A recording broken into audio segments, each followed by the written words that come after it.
am Kimberly. Recently, there has been a distance between my husband, Daniel, and me. Daniel frequently stays out late due to work or drinking parties, usually returning home after 10 p.m. My daughter Julia is in high school, and I have grown accustomed to life without Daniel around. Occasionally, he comes home early, around 8 p.m., usually smelling strongly of alcohol, indicating an early end to his drinking sessions. When Julia grimaced at the smell, Daniel looked at her irritably and says, "What?" And then inappropriately yelled, "The breadwinner is home and you make that face." Unable to bear it, I intervened, saying, "Stop yelling," which directed Daniel's anger towards me.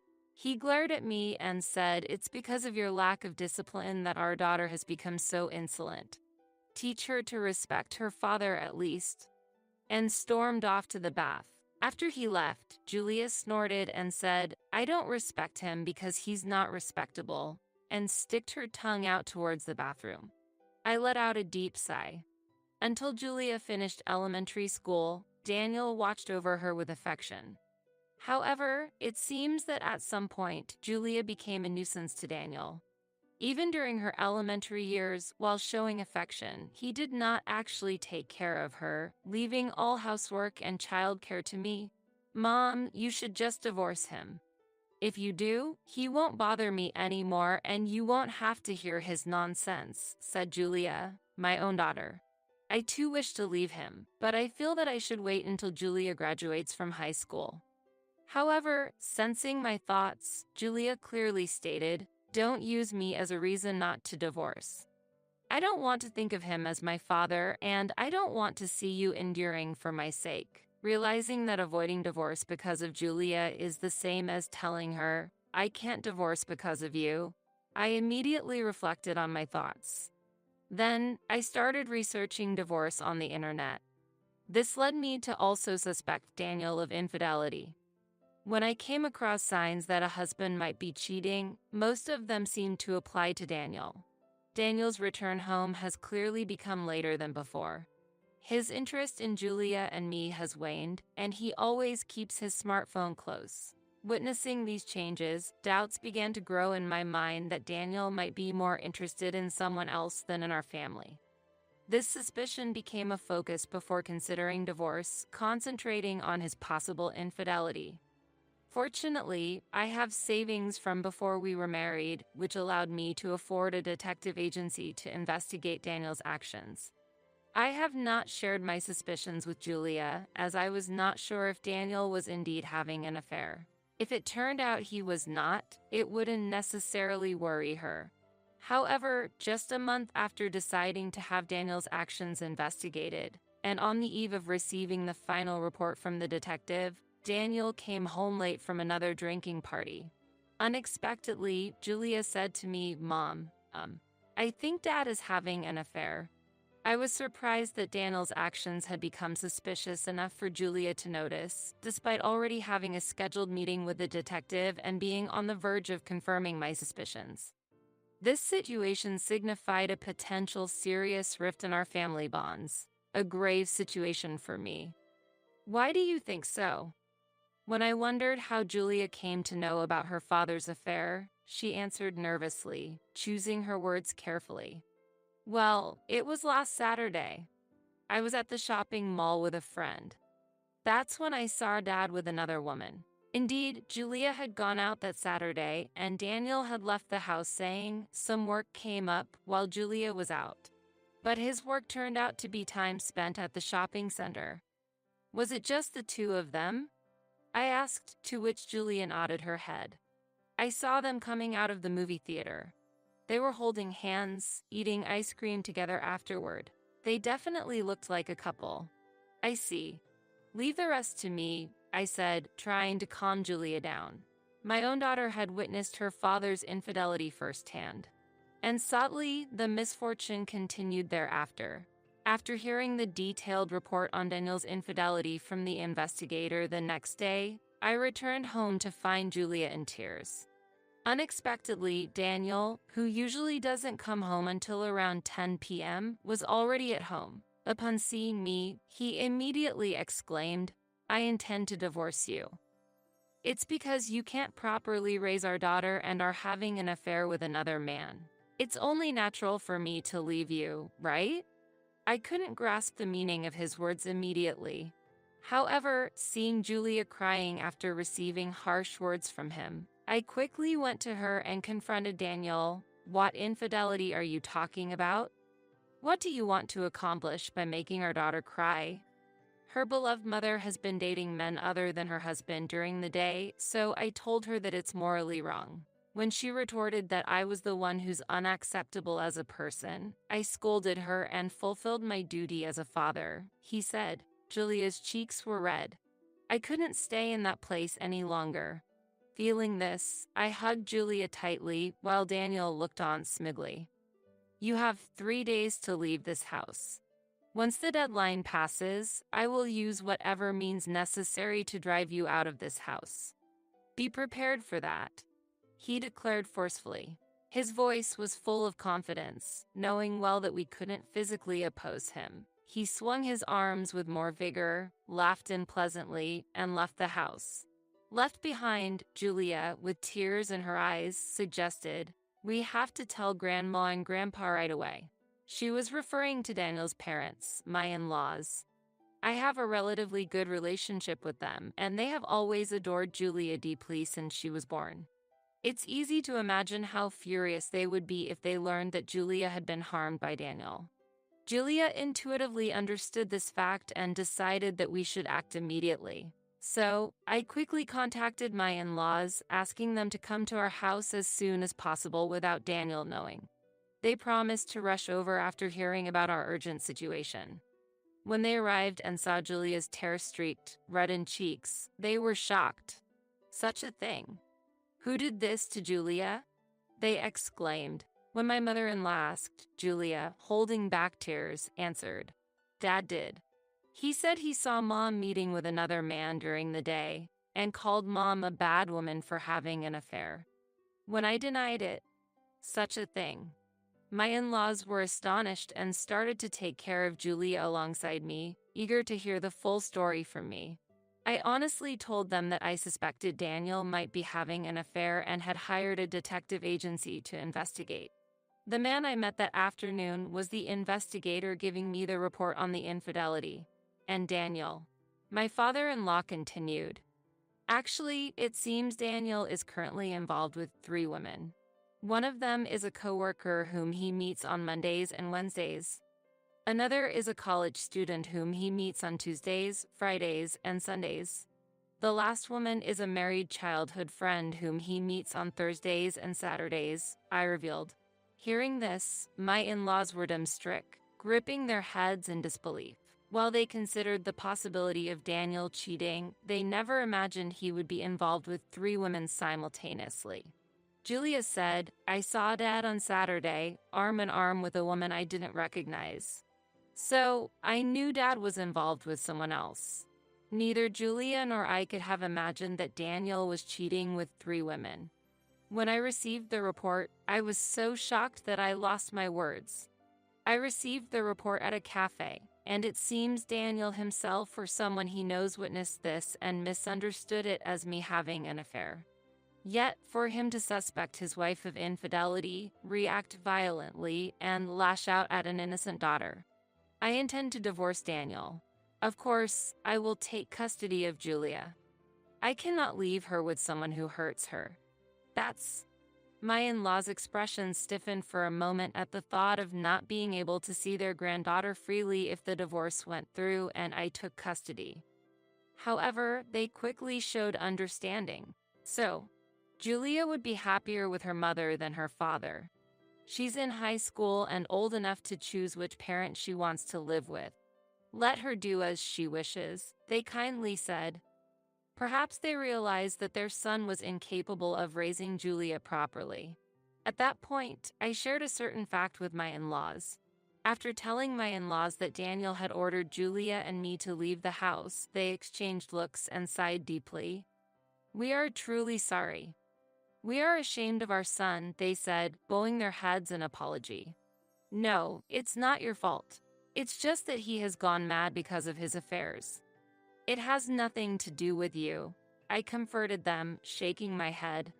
I asked them to keep an eye on the situation from a distance and to refrain from contacting Daniel directly, as I intended to resolve the issue with him myself. They encouraged me, saying, "Please consult us anytime. We are here to support you." Subsequently, with the help of movers, my daughter and I moved out swiftly.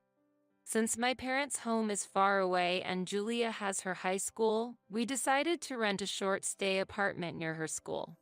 Considering the potential danger of being near such a father, we planned to move further away when the summer vacation started in a month. Fortunately, my company implements a full remote work policy, and we had moved to this area at Daniel's strong request when we got married. I then planned to move to an area closer to my company. Daniel has no interest in my job and does not even know what I do. While we were preparing to move, I unexpectedly found a divorce paper in the mailbox written in Daniel's name. It was undoubtedly filled out by Daniel, who, wanting to avoid meeting us but having forgotten to hand over the divorce paper, had hastily filled it out and dropped it in there. Without wasting a moment, I filled in my name and other necessary details and promptly submitted the divorce paper to the city hall. Before the 3-day deadline Daniel gave us passed, Julia and I left that house. Now that the divorce has been officially finalized, there was no longer any reason for me to seek a reunion with Daniel. Above all, I had a strong desire to protect Julia from Daniel's influence. A month after leaving the house, as Julia entered her summer vacation and began preparing to transfer to a new school, and we finished moving to a different place, Daniel unexpectedly called. "How do you feel living like homeless people? If you are willing to apologize, you can come back." "Honestly, I'm getting bored of living in a big house alone," he said. Despite having been given divorce papers, why did he think I would return? Did he still think we weren't divorced yet? "There's no need for us to return to that house. Don't worry. It has already been sold," I calmly replied. "What?" He was surprised. I chuckled lightly. "Why did you think you could drive us out of that house?" "It was my property, inherited from my father," I said. Aha! Daniel had overlooked such an important fact, perhaps distracted by his affairs with 3 women he was seeing on a rotating schedule. Of course, I knew the house was in my name, but I complied with Daniel's demand and left, considering Julia's future and deciding it was better to move to a place unknown to Daniel. "Your parents were surprised, too. They couldn't believe you were so uninformed," I added. "What? You went to see my parents after I kicked you out?" He panicked. "I didn't ask for their help. I just told them we were divorcing." "Now, Julia and I live in a place you don't know," I calmly informed him. "What? You're in a place I don't know? Whatever. Come back. If the house is yours, I guess I have no choice but to accept you," he said arrogantly, as if my ownership changed the situation. I couldn't help but smile at his belief that his attitude could change the situation. "What are you talking about? There's no reason for us to return. I told you the house has been sold, right? It's neither mine nor yours anymore," I countered. What am I supposed to do then?" He panicked. "You have until the end of this month to leave." "That's unfair," he protested. "Considering you gave us 3 days, I think I'm being far more generous," I calmly said in front of him. He grumbled, frustrated at having his own words used against him. Compared to the 3-day notice, a month is far more lenient, I believe. "Also, I intend to claim compensation from you." "What?" He was surprised. "I have already received compensation from your affair partners, including your company colleague, the college student, and your childhood friend. So next, I will be claiming compensation for the affair from you," I explained to Daniel. "Impossible. The reason they all broke up with me and blocked me was your doing." He was shocked. It seems his attempt to contact me and propose that I could return if I apologized was because he could no longer reach his affair partners. His self-centered nature was evident from his demanding tone for me to return while relying on me. "You'll hear from my lawyer," I said. "Wait a minute. Then I will demand compensation from you, he claimed. Excuse me, I reacted. Because there's evidence of you having an affair. One of my partners claimed to have taken photos of you, he insisted. That reminded me of a misunderstanding. However, that was a complete misunderstanding. The person I was meeting at that time was an investigator from the detective agency giving a report on your affairs. The investigator can provide evidence that I was not having an affair, I clarified. What? An investigator from a detective agency? He was clearly flustered.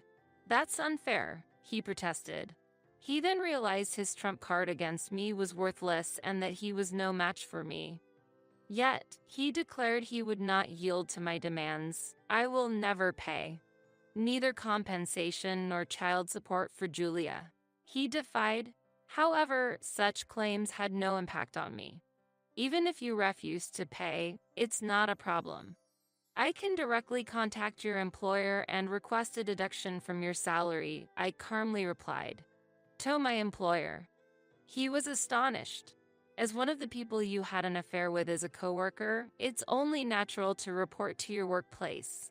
Moreover, after an investigation with a lawyer, we found out you have a substantial severance package. If we can access that, paying child support won't be a problem. The compensation might be high since there were 3 affair partners, but that's something you'll have to manage, I continued. No way, will nothing be left for me? He despaired. Indeed, nothing would be left for him. His actions had driven away his wife and daughter, alienated 3 affair partners, made his own parents aware he had abandoned his family, lost his home, and exposed his infidelity at work. His workplace won't have a favorable view of someone who commits adultery within its premises. He used to talk as if his promotion was guaranteed, but what awaits him now is the opposite of advancement. He imagined us living as homeless people, but it seems he's the one on that path. Kimberly, I was wrong. Let's start over, he pleaded, to which I responded, if you have something to say, it'll have to go through my lawyer from now on. I'm cutting off contact. Then, I blocked him completely. Julia had already blocked him, too. When he sought his parents' help after being kicked out, his parents, unable to forgive him for hurting their beloved granddaughter, told him, "You can't enter this house ever again." At work, his infidelity was exposed, and the popular colleague he once dated resigned because of the scandal, leaving him to face cold stares from other colleagues. Unable to resign because he needs to pay compensation, he now lives a simple life, commuting between a modest apartment near his workplace and his job. Since moving to our new home, my daughter and I live peacefully without someone coming home smelling of alcohol or shouting loudly. Julia has made friends at her new school and expressed her happiness. Moving was the best decision. I'm happy with just the 2 of us. This proves that our decision was the right one, and I am committed to raising Julia to be a well-rounded individual. Is it impossible to increase the living expenses? It's impossible to get by with just $3 a month. Answering a call from my son, a university student who's living alone. I heard something unexpected. What? $3 a month? My voice grew louder in surprise. What on earth was going on? In reality, I had been sending $1,000 to my son's bank account every month. Then, my son continued with even more shocking words. I didn't want to tell you since you were fired, Mom, but living on a monthly allowance of $3 is difficult. Fired. I am a nurse and had just finished a night shift. There was no truth to being fired. To understand the situation, I hurried to my son's apartment. When I rang the doorbell, my son came to greet me. He was thinner than when he was at home, and his complexion was poor. He was clearly living frugally, not even using the heater in this cold weather. I'm using only a blanket to save on electricity. I've been working hard at my part-time job, but with university studies, I'm busy every day. I felt at my limit, so I called you, Mom. When I checked his bank account statement, it was true that only $3 had been deposited each month. I'm sorry for not noticing earlier, but I was actually sending $1,000 a month. How did this situation happen? For now, I'll withdraw some cash from a nearby ATM. I quickly went to an ATM, withdrew money, and handed it to my son. Is it okay to give me so much? Thank you, Mom. I always pretended to be fine in our calls to avoid worrying you. But I'm glad I could tell you the truth today. My heart ached for my son's efforts. Such a situation was unimaginable. Could it be? With these doubts, I told my son, until the cause becomes clear, I'll give you cash directly starting next month. After I changed the method of sending allowances to direct handover to my son, my husband became furiously angry and confronted me. Hey, isn't it the day to send money to our son? What are you doing, slacking off? My name is Rachel. After graduating from nursing school, I pursued my dream job as a nurse and have been living busy days. Romance was something I was uninvolved in, and I never had a serious boyfriend, but I didn't mind much myself. I thought casually that someday I would meet someone wonderful and build a happy relationship. Nevertheless, it seemed my parents were worried about me. Rachel, Dad's friend's son would be perfect for you. Don't you want to meet him? I was surprised by such a sudden suggestion. What? Why all of a sudden? Is it like a matchmaking meeting? No. It's nothing as formal as a matchmaking meeting. Just a dinner with the four of us. Following my father's advice, I eventually decided to attend the dinner. Nice to meet you. I'm Matt. Matt, my father's friend's son, was 3 years older than me and worked as a civil servant. He had a serious impression, but his smile was very gentle and had a heartwarming aura. Attracted to his personality, I quickly developed a liking for Matt. It seemed Matt also had a good impression of me, and after that, we occasionally had dinner together, eventually leading to a relationship. After dating for 2 years, we happily got married. With this joy, we decided to buy a new house together.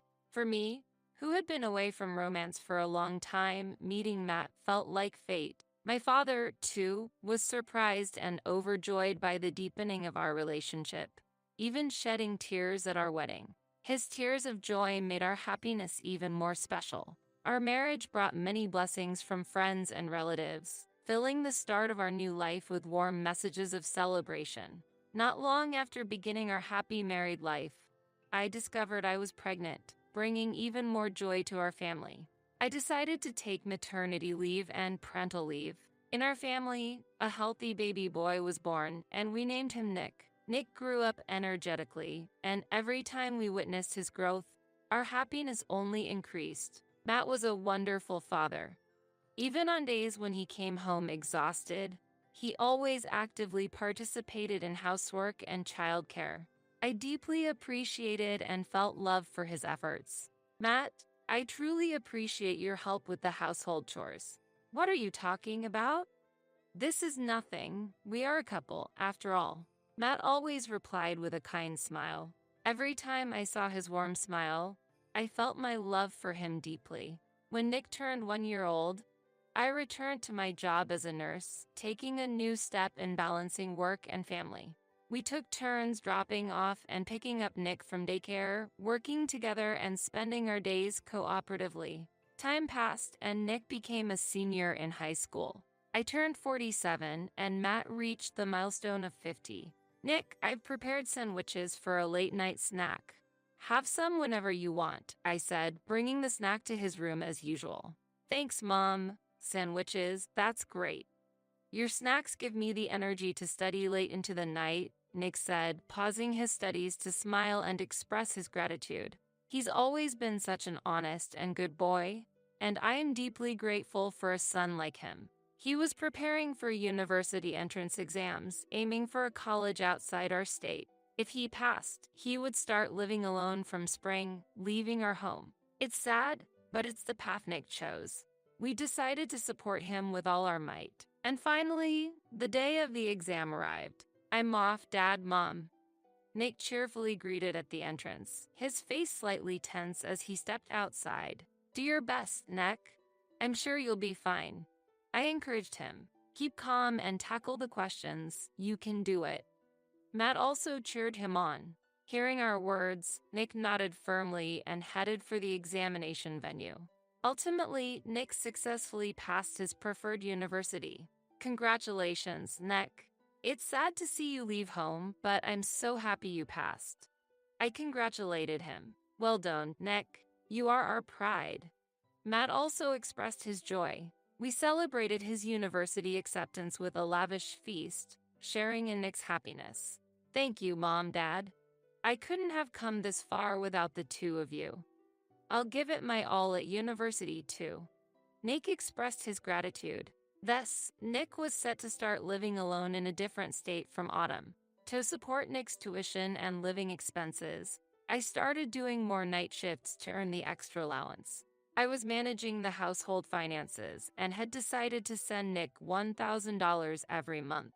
Although I felt guilty for frequently leaving the house empty due to my night shifts, Matt always supported and encouraged me. Rachel, I really appreciate you working so hard. The $1,000 for Nick. I know it's tough, so it's a big help. Matt expressed his gratitude.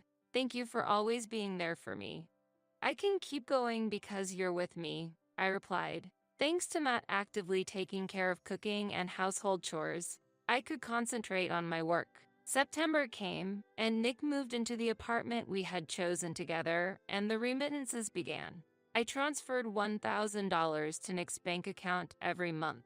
And before we knew it, several months had passed. Did you transfer the $1,000 to Nick this month?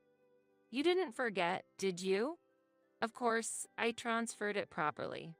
I wouldn't forget, I replied, and Matt showed a relieved smile. But then he furrowed his brows and said worriedly, I wonder if Nick is doing well living alone. I hope he's keeping up with his classes. I just hope he doesn't get involved with the wrong friends. There's no need to worry. Nick said he's enjoying university life on Messenger. Matt, you worry too much. I often smiled at Matt's concern for Nick. I also kept in frequent contact with Nick, ensuring he was doing well and feeling reassured. Time passed, and the season gradually changed to winter. The air outside was cold and breaths turned into white mist. One night, after finishing a night shift, I returned home. Dragging my tired body, I headed towards the bedroom. As I started to change clothes, something caught my eye. There was an unfamiliar lip balm lying there. Is this Matt's? I've never seen this before, I thought, picking up the lip balm from the floor. Matt usually showed little interest in skincare products, particularly not lip balm. Maybe he bought it on a whim because of the harsh winter dryness. However, the packaging of the lip balm was unlike typical men's products, with a sophisticated design more appealing to women. The lid was adorned with glitter, and the product name was written in pink letters, standing out prominently. Intrigued by this odd discovery, I slipped the lip balm into my pocket. That night, when Matt returned from work, I decided to ask him about it. Matt, is this your lip balm? I asked, and for a moment, Matt looked surprised, then quickly smiled and took the lip balm from me. Haha, yes, that's mine. I've been looking for it. Thanks for finding it, Rachel. Where did you find it? It was on the bedroom floor, I replied. Matt seemed a bit flustered. What's wrong? Is there something odd? I asked, and Matt replied somewhat sheepishly, well, you know, it's uncommon for a guy to use lip balm, so it's a bit embarrassing. He said, scratching his head. It's not embarrassing at all. Many men take care of their lips these days, but that lip balm looks a bit too feminine. Maybe choose something simpler next time? I suggested, and Matt nodded. Yeah, I'll pick a more normal one next time. I actually chose it in a hurry and later realized it might be a bit girly. Anyway, let's watch a movie tonight. That movie you wanted to see has started streaming. He changed the subject. I was a bit puzzled by Matt's behavior in deflecting the conversation, but soon got engrossed in the movie and forgot about it. About a month later, I received an unexpected call from Nick while on my way home from a night shift. Nick, it's been a while. What's up? I greeted him cheerfully. From the other end of the phone, Nick's voice sounded weak. Mom, I'm sorry. I've been busy lately and couldn't always answer the phone. Indeed, I had noticed that Nick hadn't been answering my calls more frequently of late. I had been worried, but since they were communicating via messenger, I thought there were no major problems. Don't worry about it, it's okay. But you sound a bit down. Is something wrong? I asked and was surprised by Nick's response. Mom, can you increase the amount of the allowance? Living on $3 a month is really tough. What? $3 a month? My voice rose in astonishment. I couldn't understand why the allowance would be only $3 a month. I was certain I had been sending Nick $1,000 every month. I didn't want to tell you since you lost your job, Mom, but it's really hard with only $3 a month. Nick continued, Lost my job? What are you talking about? I was confused and couldn't understand what he was saying. I had just finished a night shift and certainly wasn't fired. As I struggled to comprehend the situation, Nick's troubled voice continued. Wait, Mom, I heard you were fired. So, you said you'd send $1,000 a month at first, but now it's only $3, right?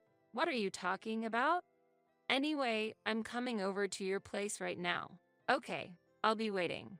After hanging up, I tried to head to the station quickly. My legs wouldn't move properly in my agitation. I was surprised by this unexpected development and my heart was pounding. Trying to calm down, I took deep breaths. I slapped my cheeks with my hands to focus and quicken my pace to the station. After changing trains, I arrived at the station near Nick's apartment. I contacted Nick on my phone, telling him I would be there soon. When I reached Nick's apartment and rang the doorbell, the door opened immediately. Welcome, Mom. Nick looked shockingly thin and pale, as if he might collapse at any moment. Nick, are you okay? I asked, surprised and worried. Seeing Nick's condition, my heart was filled with pain and sadness. When I entered Nick's apartment, it was chillingly cold inside and the heater was completely off. Aren't you using the heater? It's so cold you'll get sick. Let's turn it on right now. I suggested, worried. No, I can't. The electricity bill is too high. I'm just managing with this blanket. Nick replied, his voice trembling, his thin body shivering. Nick, I've been transferring $1,000 every month to your account since September. There's no truth to me quitting my job, I explained slowly. Really? But only $3 is being deposited into my account every month. I've been working part-time, but with university studies, it's been really busy. I was at my limit. Nick answered earnestly. I believed Nick wasn't the kind of child to lie. His emaciated appearance and the fact that he was living without heating in this cold weather made it clear that his words were true. I understand, Nick. I'm not doubting you. But to find out the cause of this situation, could you show me your bank book? I asked quietly. Okay, just give me a moment. Nick went to look for his bank book. Nick carefully took out his bank book from a shelf in his neatly arranged room and showed it to me. As I looked at the bank book, it was indeed as Nick had said. Only $3 was being deposited each month. Nick, I'm sorry, but truly, I have been sending $1,000 every month. What could be going on here? First, I'll withdraw some cash from a nearby ATM. Saying this, I went to the ATM immediately, withdrew the cash, and returned to Nick. Nick, take this for now. Until we find out the reason, I'll give you the money directly starting next month. Can I really accept this much? Thank you, Mom. I always pretended to be fine to avoid worrying you, but I'm glad I could tell you the truth today. Nick smiled weakly but happily. Seeing his thin frame, I felt a tightness in my chest. I couldn't comprehend how such a situation had arisen. But now, Nick's health was my top priority. First, I needed to take proper care of him. Nick, I'm glad you contacted me. From now on, don't endure the cold, use the heater properly. I'm going to do some shopping now. I'll make lots of your favorite hamburgers and curry. Really? Nick's eyes sparkled with life. After that, I went to the nearby supermarket, bought plenty of ingredients, and returned to Nick's apartment to cook elaborate dishes. Nick joyfully ate, saying how delicious it was repeatedly. I made plenty of food that could be frozen, so he wouldn't have to worry about meals for a while. Then, I'll bring the allowance money directly next month as well. Saying this, I left Nick's apartment. A month later, on the weekend, when Matt returned from work, he confronted me with an angry expression as soon as he entered the house. "Today's the day to send money to Nick, right? You haven't been slacking off, have you?" "It's fine. I went and gave it to Nick directly today." "Is there a problem?" I answered him, and Matt seemed puzzled. He said, "If that's the case, all right then," and quickly headed to the bedroom. When he came back to the living room, then dressed in his casual home clothes, I quickly asked him a question, feeling suspicious. "Why did you think I was slacking off with the allowance? Is there a reason?" Matt, a bit bewildered, replied, That today is payday, and usually it's the day we send money to Nick, but you didn't mention anything about it, so I got a bit worried. But let's leave this topic now." He clearly tried to change the subject while showing signs of irritation. Matt's behavior was unusual and noticeably strange. "I have another question," I said calmly. "Why do you ask so many questions?" Matt responded, appearing annoyed. "Do you remember the lip balm we found in the bedroom before? You said you bought it yourself, but is it actually from your mistress?" "No, that's not true at all." Matt immediately denied loudly. He continued, looking more upset. "That lip balm was indeed mine. I bought it myself. I wish you wouldn't keep asking the same question. You're acting strange today. You're the one who's acting strange. You're usually calm and don't react so intensely," I pointed out. Matt, raising his voice even more, argued back. "I'm not strange. I'm just as usual." "Do you really think so?" "Well, I expected this might happen. That's why I invited some special guests in advance. People you know very well." Saying this, I slowly opened the door to the guest room. "Sorry for keeping you waiting so long. Please, come in." Responding to my call, 3 individuals appeared before Matt. "What, Erica? And even Dad and Mom are here." Matt was so astonished that he was lost for words. The woman named Erica, clearly in a bad mood, muttered, "This couldn't get any worse," and sat down heavily on a dining chair. Meanwhile, my in-laws looked at Matt with a stern gaze, and his face gradually turned pale. 3 weeks earlier, I had consulted my father-in-law, a former bank employee, about why only $3 was being transferred to Nick. My father-in-law quickly investigated the issue and discovered that there were 2 bank accounts under Nick's name. Matt had opened one of those accounts. Despite my offer to set it up myself, Matt insisted, "Leave it to me, I'll handle it." And eventually, he was the one who opened the account. My father-in-law revealed through conversations with bank staff that Matt had opened 2 bank accounts using Nick's name, claiming it was for living and tuition expenses. The cash card and bank book for the account where I had been depositing $1,000 monthly were actually under Matt's control.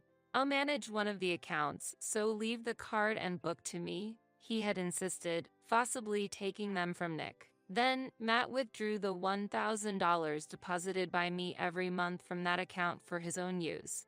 Moreover, to make it seem like he was still sending money to Nick, he deposited a mere $3 into the other account that Nick had the bank book for. After learning this shocking truth, I was trembling with anger and deeply suspicious about how Matt was using the large monthly sum. I then remembered the charmingly designed lip balm I had found in the bedroom before. Driven by this intuition, I decided to have a detective agency investigate Matt's activities. The investigation revealed that Matt was having an affair with a woman named Erica, his subordinate. While I was out on night shifts, Matt had been secretly inviting Erica to our home. Having gathered enough evidence, I decided to confront Matt with the truth by inviting my in-laws and Erica, Matt's mistress.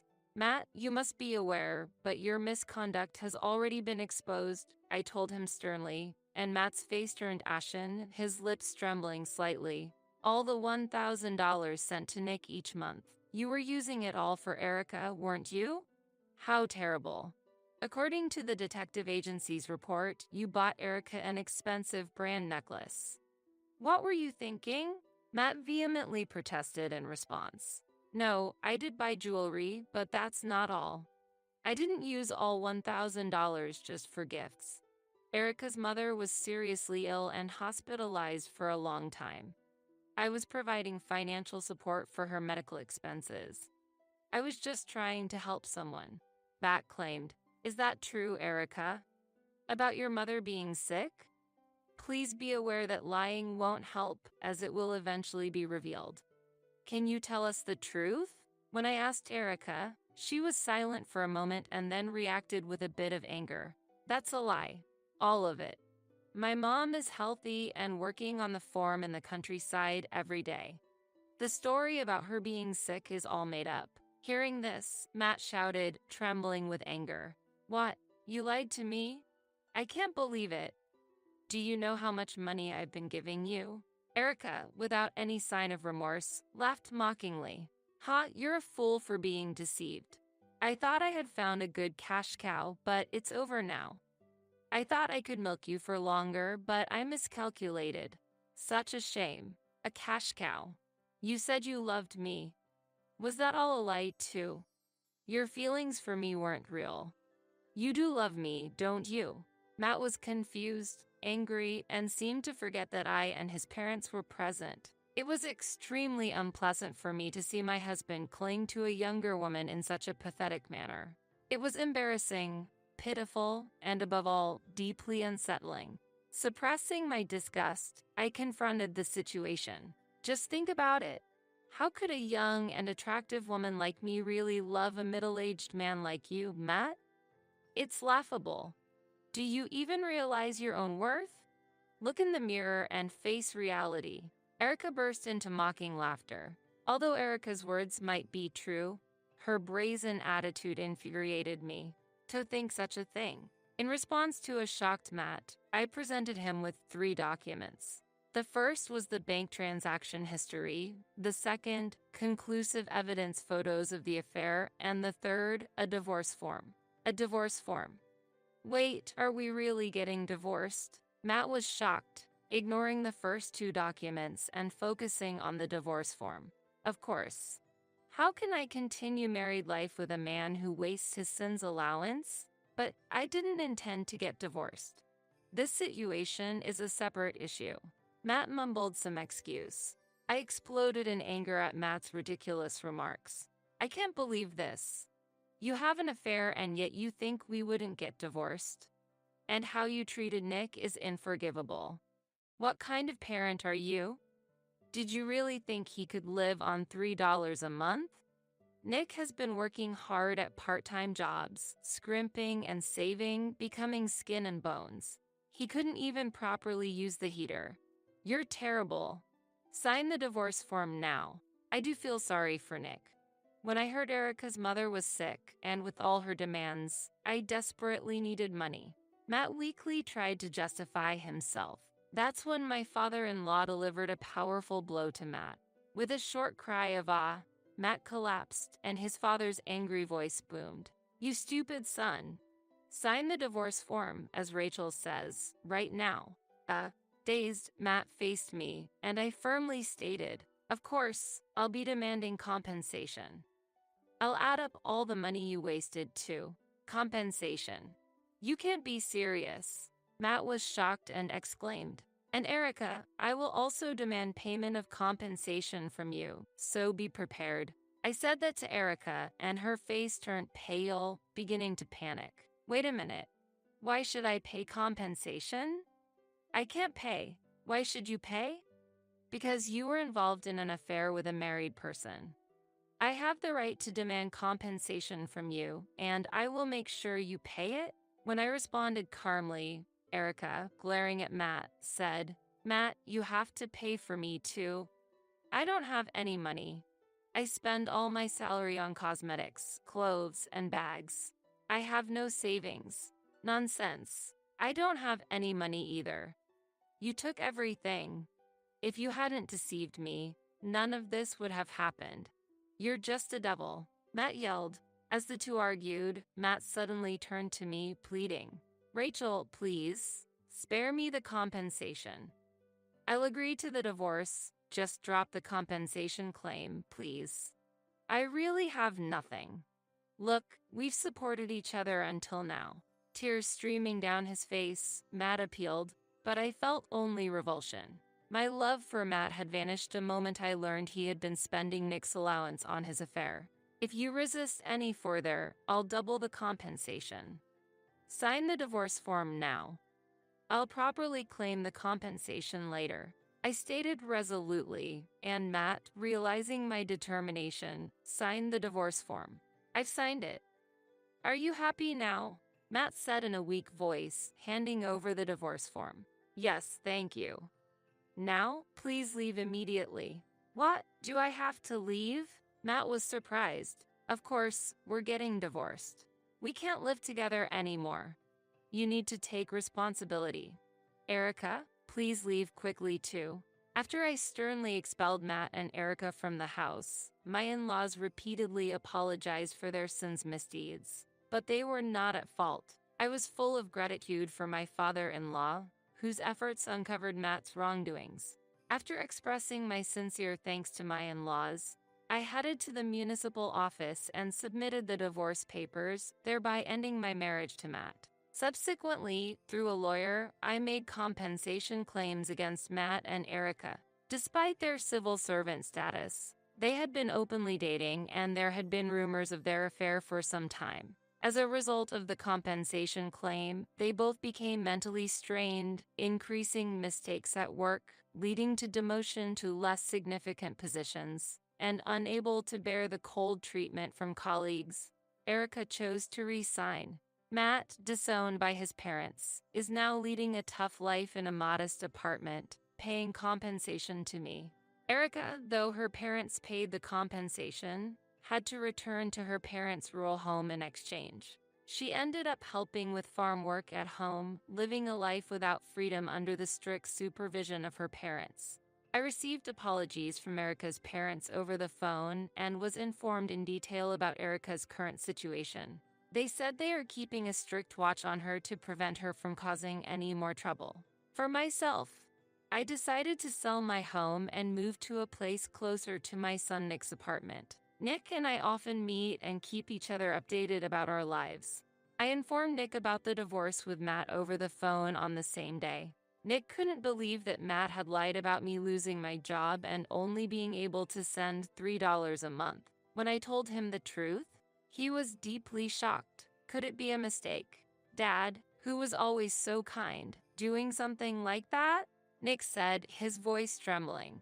I also felt pained by his reaction. Indeed, Matt had once been kind, a good husband, and father. But everything changed after his affair with Erica began. Looking back at the happy days with my family of 3, my heart still aches, but I know I must not dwell on the past. Moving forward is important. Initially, Nick was deeply shocked, but over time, he gradually regained his cheerfulness. After a few months, he returned to his usual bright self, which relieved me.